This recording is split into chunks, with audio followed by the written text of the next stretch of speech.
Tawang, chosen by the ഹോസ് അല്ലെങ്കിൽ കുതിരയാൽ തിരഞ്ഞെടുക്കപ്പെട്ട സ്ഥലം എന്നാണ് ത വാങ് എന്ന വാക്കിനർത്ഥം. ആ കഥ വഴിയെ പറയാം. ഇന്നലെ രാത്രി ഒരുപാട് വൈകിയാണ് തവാങ്ങിലെത്തിയത്. ഇതാണ് അടുത്ത 3 ദിവസത്തേക്ക് ഞങ്ങൾ ബുക്ക് ചെയ്തിട്ടുള്ള ഹോം സ്റ്റേ. പൂർണ്ണമായിട്ടും മരം കൊണ്ട് നിർമ്മിച്ചിട്ടുള്ള ഈ ഹോം സ്റ്റേ ഒരു ട്രഡീഷണൽ അരുണാചലി വീടാണ്. ഇവിടെ നിന്ന് തവാങ് സിറ്റിയുടെ പല ഭാഗങ്ങളും നമുക്ക് കാണാൻ പറ്റും. എന്നാൽ സിറ്റിയുടെ ബഹളങ്ങൾ ഒട്ടും തന്നെ ഇല്ല. എല്ലാ തരത്തിലുള്ള സ്റ്റേ ഓപ്ഷൻസും തവാങ്ങിൽ അവൈലബിൾ ആണെങ്കിലും ഒരു ട്രഡീഷണൽ അരുണാചലി വീട്ടിൽ താമസിക്കണം എന്ന ആഗ്രഹത്തിൻ്റെ പുറത്താണ് ഈ സ്റ്റേ ബുക്ക് ചെയ്തിട്ടുള്ളത്. 2 മുറികളും ഒരു കോമൺ ഏരിയ ഒക്കെയുള്ള ഈ മുഴുവൻ വീടിന് 3 ദിവസത്തേക്ക് 10,000 രൂപയെ റെന്റ് വരുന്നുള്ളൂ. ഞങ്ങളുടെ ഹോസ്റ്റായിട്ടുള്ള ലേഡിയും ഫാമിലിയും താമസിക്കുന്നത് തൊട്ടടുത്ത ഈ വീട്ടിലാണ്. ഈ കാണുന്ന അടുപ്പ് പോലത്തെ സ്ട്രക്ചർ ഇവിടുത്തെ ട്രഡീഷണൽ ആയിട്ടുള്ള വീടുകളിലൊക്കെ കാണാൻ പറ്റും. ഇവര് ജുനീപ്പർ മരത്തിന്റെ ഇലയും കമ്പുമൊക്കെ ഈ അടുപ്പിലിട്ട് കത്തിക്കും. അതിന്റെ പുക നെഗറ്റീവ് എനർജി ഇല്ലാതാക്കുകയും അന്തരീക്ഷം ശുദ്ധീകരിക്കുകയും ചെയ്യുമെന്നൊക്കെയാണ് ഇവരുടെ വിശ്വാസം. ഇനി തവാങ് എന്ന പേരിലേക്ക് തിരിച്ചു വരാം. 16-ാം നൂറ്റാണ്ടിലാണ് മെരക് ലാമ തവാങ് മൊണാസ്ട്രി നിർമ്മിക്കാനായി ഇവിടെ എത്തുന്നത്. എത്രയായിട്ടും മൊണാസ്ട്രി നിർമ്മിക്കാൻ പറ്റിയൊരു സ്ഥലം അദ്ദേഹത്തിന് കണ്ടെത്താനായില്ല. അങ്ങനെ വിഷമിച്ചു നിന്ന അദ്ദേഹത്തിന്റെ കുതിര നടന്നു കയറിയ ഒരു സ്ഥലത്താണ് ഇന്നത്തെ തവാങ് മൊണാസ്ട്രി നിർമ്മിച്ചിരിക്കുന്നത്. ഇതാണ് തവാങ് എന്ന പേരിന് പിന്നിലുള്ള കഥ. യാത്രയെ ഇഷ്ടപ്പെടുന്ന എല്ലാവരും ജീവിതത്തിൽ ഒരിക്കലെങ്കിലും വരണം എന്ന് ആഗ്രഹിക്കുന്ന ഒരു സ്ഥലമാണ് തവാങ്.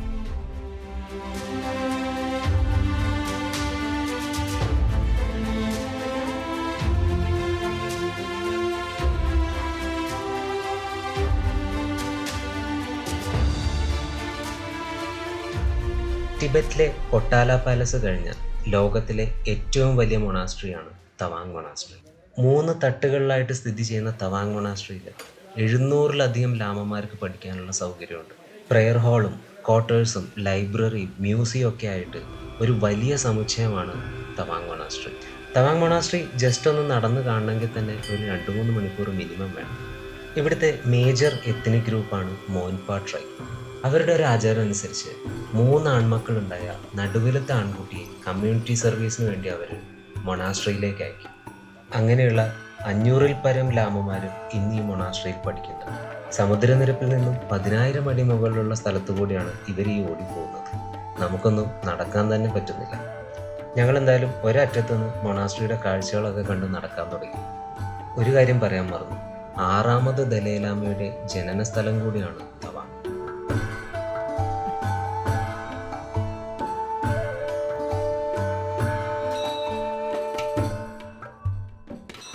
മറ്റു മൊണാസ്ട്രികളൊക്കെ ഉള്ള പോലെ തന്നെ ഈ താഴ്വരയുടെ ഏറ്റവും മുകളിലുള്ള ഒരു സ്ഥലത്താണ് തവാങ് മൊണാസ്ട്രി സ്ഥിതി ചെയ്യുന്നത്. ഈ താഴ്വരയുടെ ഒരു സ്പിരിച്വൽ എസൻസ് അല്ലെങ്കിൽ ഒരു ശക്തി കേന്ദ്രം എന്നൊക്കെ നമുക്ക് ഈ മൊണാസ്ട്രിയെ വിശേഷിപ്പിക്കാം. ഇതിലൂടെ ഇങ്ങനെ നടക്കുമ്പോൾ നമുക്കത് അനുഭവിച്ചറിയാൻ പറ്റും. ഇങ്ങോട്ടേക്ക് വരുമ്പോൾ മോർണിംഗ് പ്രെയർ നടക്കുന്ന സമയത്ത് തന്നെ വരണം. അത് വേറൊരു അനുഭവമായിരിക്കും.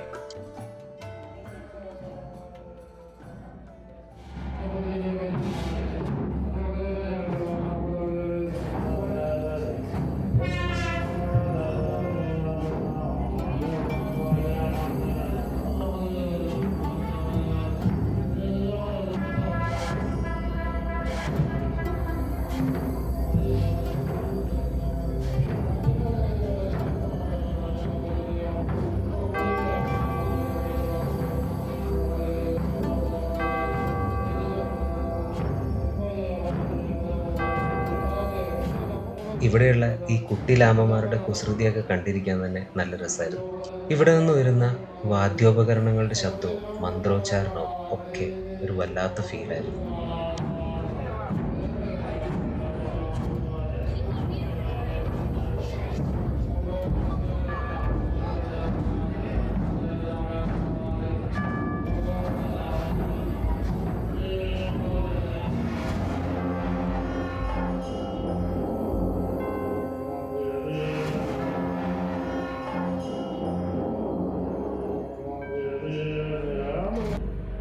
ഈ പ്രെയർ ഹാളിനകത്തെ ബുദ്ധപ്രതിമയ്ക്ക് 18 അടിയിലധികം ഉയരമുണ്ട്. കൂടാതെ ഇവിടെയുള്ള കൊത്തുപണികളും ചുവർചിത്രങ്ങളും പെയിൻറ്റിങ്ങുകളും ഒക്കെ കാണേണ്ട ഒരു കാഴ്ച തന്നെയാണ്. ടൂറിസ്റ്റ് ആയിട്ടുള്ള ആൾക്കാരൊക്കെ വന്നു തുടങ്ങുന്നതേ ഉള്ളൂ. ഇവിടെ നിന്ന് നോക്കിയാൽ നമുക്ക് തവാങ്ങിൻ്റെ പൂർണ്ണമായിട്ടുള്ളൊരു കാഴ്ച കാണാം. കൂടാതെ തവാങ് സിറ്റിയും തവാങ് താഴ്വരയെ നോക്കി നിൽക്കുന്ന ഗോൾഡൻ സ്റ്റാച്യു ഓഫ് ബുദ്ധയും ഒക്കെ നമുക്ക് ഇവിടെ നിന്ന് കാണാൻ പറ്റും. ഇവിടുത്തെ ബിൽഡിങ്ങുകളുടെ എല്ലാ റൂഫും മെറ്റൽ ഷീറ്റ് കൊണ്ടാണ് നിർമ്മിച്ചിട്ടുള്ളത്. അതിനൊക്കെ മഞ്ഞ നിറം കൊടുത്തിട്ടുണ്ട്. പിന്നെ ഇവിടെ കാണുന്ന മിക്ക ബിൽഡിങ്ങുകൾക്കും ഒരുപാട് വർഷത്തെ പഴക്കമുണ്ട്. വെയിലൊക്കെ വന്നതുകൊണ്ട് തണുപ്പിന് ചെറിയ ശമനമുണ്ട്. ഞങ്ങൾ താമസിക്കുന്ന ഹോം സ്റ്റേയിൽ റൂം ഹീറ്ററൊന്നും ഇല്ലാത്തത് കൊണ്ട് കിടന്നുറങ്ങാൻ കുറച്ചധികം ബുദ്ധിമുട്ടി. എത്ര ലെയർ പൊതിച്ചിട്ടും തണുപ്പിന് വലിയ കുറവൊന്നും ഉണ്ടായിരുന്നില്ല. തവാങ് മൊണാസ്ട്രി ഒക്കെ നടന്ന് കണ്ടു തീർന്നപ്പോഴേക്കും അത്യാവശ്യം ടയേർഡായി, നല്ല വിശപ്പുമുണ്ട്. അപ്പോൾ എന്തായാലും തവാങ് മൊണാസ്ട്രിയിൽ നിന്ന് ഇറങ്ങി ഞങ്ങൾ നേരെ തവാങ് ടൗണിലേക്കാണ് പോകുന്നത്. അവിടെ പോയിട്ട് എന്തെങ്കിലും ബ്രേക്ക്ഫാസ്റ്റ് കഴിക്കാൻ പറ്റുമോ നോക്കണം.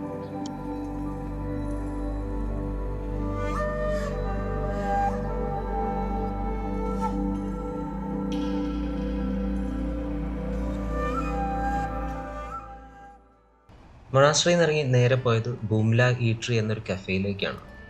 അത്യാവശ്യം ഫേമസ് ആയിട്ടുള്ളൊരു കഫേയാണ്. ഭക്ഷണമൊക്കെ ഓർഡർ ചെയ്ത് അത് വരുന്നത് വരെ ഞങ്ങൾ ഷട്ട് ദി ബോക്സ് എന്ന ഈ ഗെയിമൊക്കെ കളിച്ച് കുറേ നേരം അവിടെ സ്പെൻഡ് ചെയ്തു.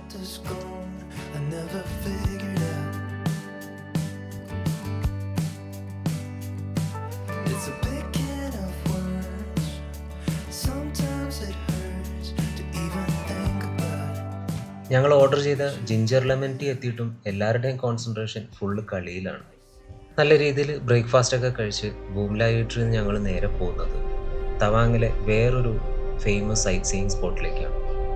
15-ാം നൂറ്റാണ്ട് നിർമ്മിച്ചിട്ടുള്ള ഒരു ഇരുമ്പ് പാലം കാണാനാണ് ഞങ്ങളിപ്പോൾ പോകുന്നത്. ഒരു ഇരുമ്പ് പാലത്തിന് എന്താണ് ഇത്ര പ്രത്യേകത എന്നല്ലേ? തവാങ് ചോ നദിയുടെ മുകളിൽ കിത്പി ആൻഡ് മുക്തോ എന്ന ഈ 2 വില്ലേജുകളെ ബന്ധിപ്പിക്കാൻ വേണ്ടി നിർമ്മിച്ചിട്ടുള്ള ഈ പാലം ഇപ്പോഴും ഫങ്ഷണലാണ്. പിന്നെ ഈ ബ്രിഡ്ജ് സ്ഥിതി ചെയ്യുന്ന ലൊക്കേഷൻ അത് നിങ്ങൾക്ക് കാണുമ്പോൾ മനസ്സിലാവും. തവാങ് ടൗണിൽ നിന്ന് ഏകദേശം ഒരു 1.5 മണിക്കൂർ യാത്രയുണ്ട് ചക്സം ബ്രിഡ്ജിലെത്താനായിട്ട്. ഇങ്ങോട്ടേക്കുള്ള റോഡ് അത്ര നല്ല കണ്ടീഷനിലല്ലെങ്കിലും ചക്സം വില്ലേജിൻ്റെ കാഴ്ചകളും പിന്നെ ഇങ്ങോട്ട് വരുമ്പോൾ ഉള്ള കാടിൻ്റെ കാഴ്ചകളും ഒക്കെ അടിപൊളിയാണ്. എൻ്റെ അമ്മോ, ഈ ഓൾട്ടിറ്റ്യൂഡിൽ ഈ ചേച്ചി ക്യാരി ചെയ്യുന്ന വെയിറ്റ് ഉണ്ടോ? കാറ് പാർക്ക് ചെയ്യുന്ന സ്ഥലത്ത് നിന്ന് ഒരു 5 മിനിറ്റ് താഴോട്ട് നടന്നാൽ നമുക്ക് ചക്സം ബ്രിഡ്ജിൻ്റെ അടുത്തെത്താം.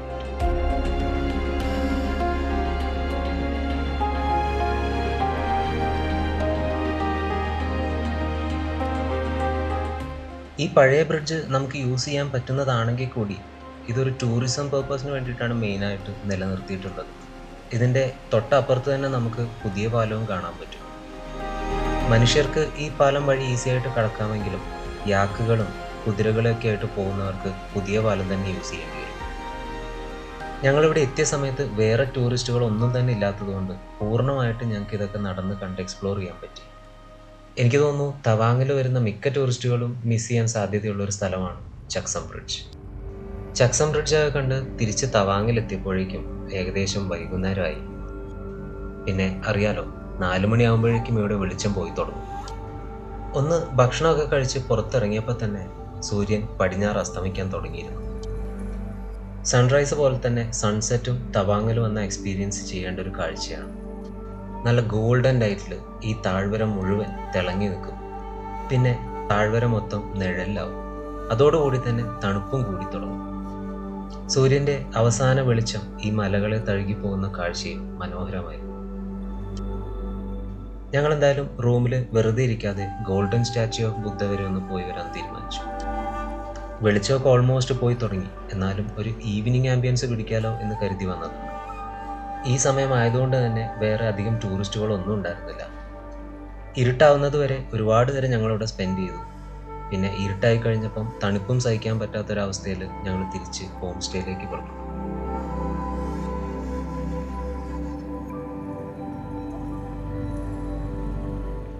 ഞങ്ങൾ തിരിച്ച് ഹോം സ്റ്റേയിൽ എത്തിയപ്പോൾ തന്നെ ഞങ്ങളുടെ ഹോസ്റ്റ് ബുഖാരിയിൽ വിറകൊക്കെ ഇട്ട് കത്തിച്ച് റൂമൊക്കെ ചൂടാക്കി വെച്ചിട്ടുണ്ടായിരുന്നു. ഈ ഹിമാലയൻ പ്രദേശങ്ങളിൽ വെള്ളമൊക്കെ ചൂടാക്കാനും അതിൻ്റെ കൂടെ തന്നെ റൂം ചൂടാക്കാനും വേണ്ടി യൂസ് ചെയ്യുന്ന ഒരു ട്രഡീഷണൽ മെത്തേഡാണ് ബുഖാരി അടുപ്പ്. രാത്രി ഉറങ്ങുന്നത് വരെ ഞങ്ങളെല്ലാവരും ഇവിടെ തന്നെയാണ് ടൈം സ്പെൻഡ് ചെയ്തിരുന്നത്.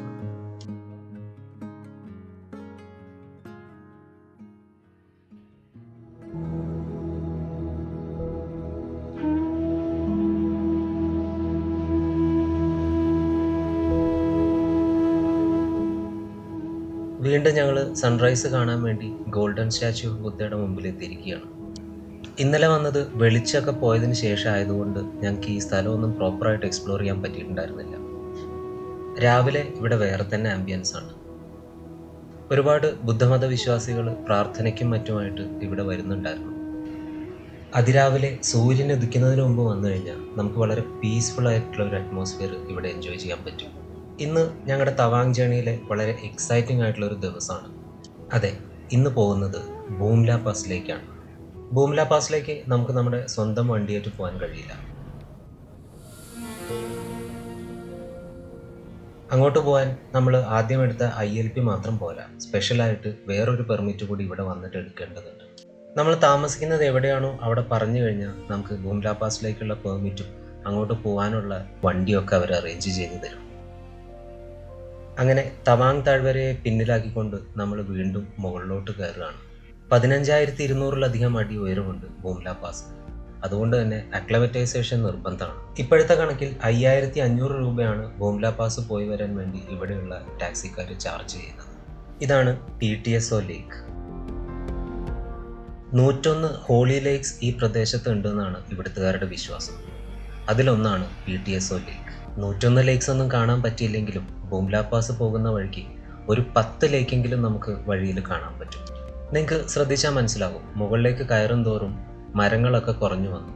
ഇപ്പോൾ ഉള്ളത് റോഡോഡെൻഡ്രോണൊക്കെ പോലെ ചെറിയ ബുഷസ് മാത്രമാണ്. ഓക്സിജൻ വളരെ കുറവായതുകൊണ്ടാണ് ഇവിടെ മരങ്ങളൊന്നും അധികം വളരാത്തത്. പിന്നെ തണുപ്പിൻ്റെ കാര്യം പറയണ്ടല്ലോ. ലാലേട്ടൻ പറഞ്ഞതുപോലെ ചായയുടെ രുചി മാത്രമല്ല, മുകളിലേക്ക് കയറും തോറും തണുപ്പും കൂടി കൂടി വരും.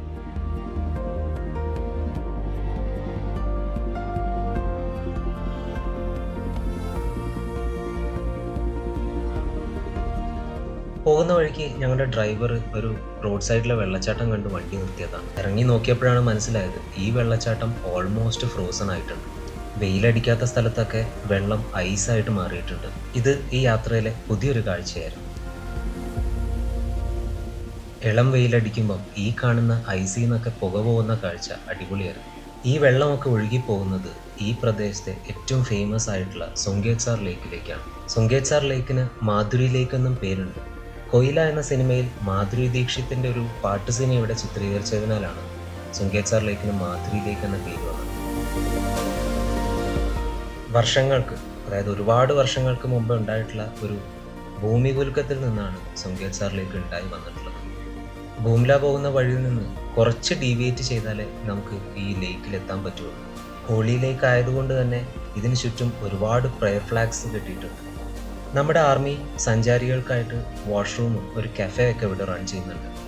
കുറച്ച് സമയം ഇവിടെ സ്പെൻഡ് ചെയ്തതിന് ശേഷം ലേക്കിനോടൊക്കെ വിട പറഞ്ഞ് ഞങ്ങൾ വീണ്ടും ബൂംലയിലേക്കുള്ള യാത്ര ആരംഭിച്ചു.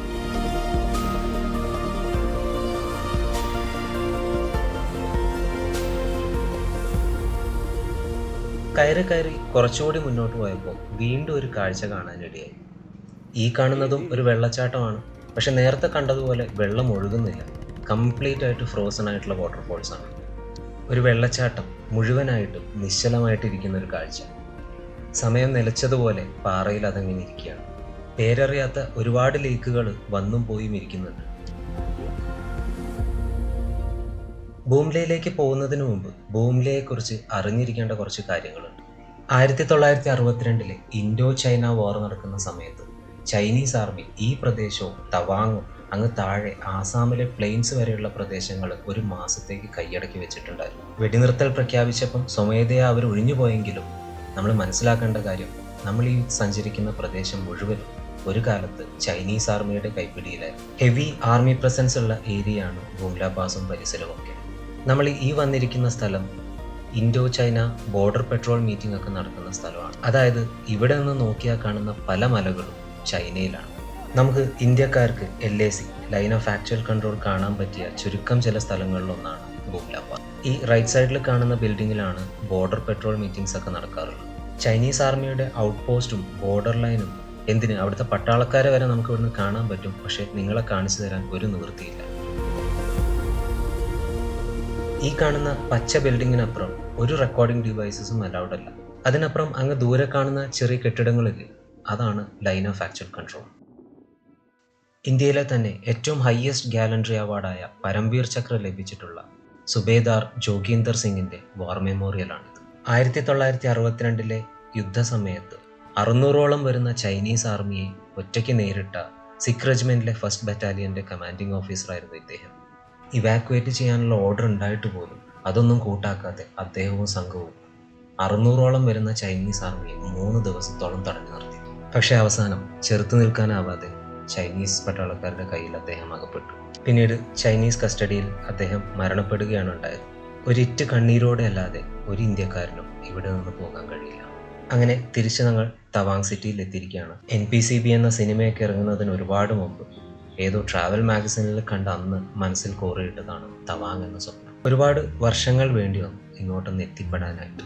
എന്തായാലും അരുണാചൽ യാത്ര ഇവിടെ അവസാനിക്കുന്നില്ല. നമ്മൾ അടുത്ത സ്ഥലത്തേക്ക് നാളെ രാവിലെ പുറപ്പെടുകയാണ്. വീഡിയോ കണ്ടിട്ട് നിങ്ങൾക്ക് ഇഷ്ടമായിട്ടുണ്ടെങ്കിൽ തീർച്ചയായും സബ്സ്ക്രൈബ് ചെയ്യുന്ന കാര്യം പരിഗണിക്കുക, ലൈക്ക് ചെയ്യുക. അപ്പോൾ thank you for watching. I'm Shijoy. See you in next video.